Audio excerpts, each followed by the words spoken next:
Pasay up by 1.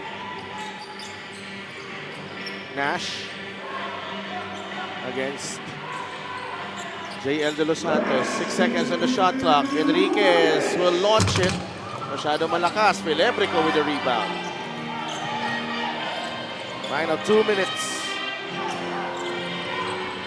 DJ to Dondon. Gabayni has it. Arth. Esfajarito. The turnaround. No. Gabayni fighting for it. Nantapik napunta kay Nash Enriquez. A big stop for Pasay. Yeah, good stop by Pasay. Very crucial itong possession natin sa kanila ngayon.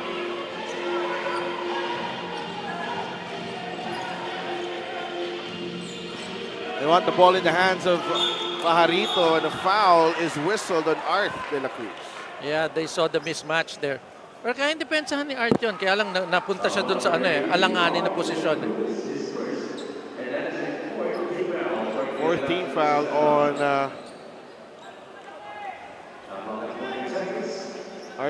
the Cowboys.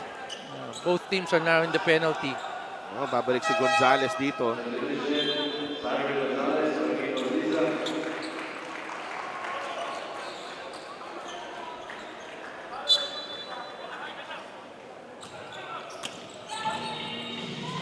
Gonzalez will try to attack, blocked by Gomaru. That's the second block of Dondon Gomaru.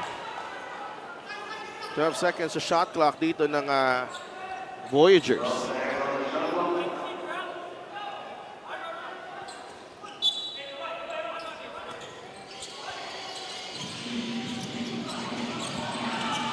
Enriquez for 3. Yes! Another big shot by Nash Enriquez. Kailan kaya tayo, Coach? Baka naman, Coach. Down by 4 ang Ilagan. They bring back Alan Mina. De Los Santos against Gortiza here.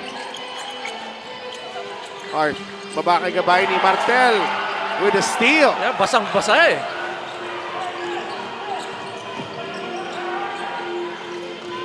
Enriquez able to bring the ball down against JL De Los Santos. 8 seconds in the shot clock. Nash, yeah, again! Take over mode. Yes.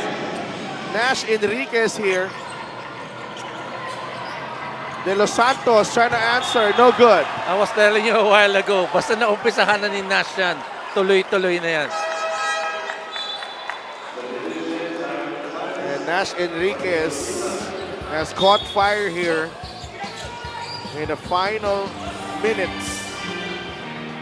And Pasay is up by 7.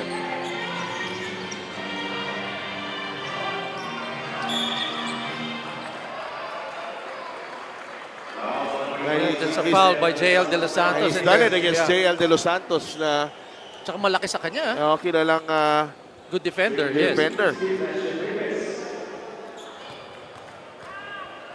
Crucial lang, tatlong sunod yun eh.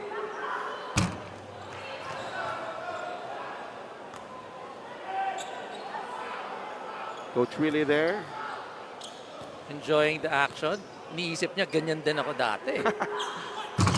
Nash, dalawang minutes, but he gets the offensive rebound.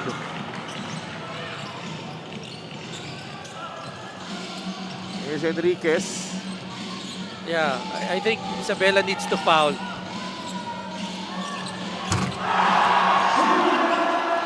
What a show of force from Nash Enriquez. JL De Los Santos will lay this in, and that will do it. The Pasay Voyagers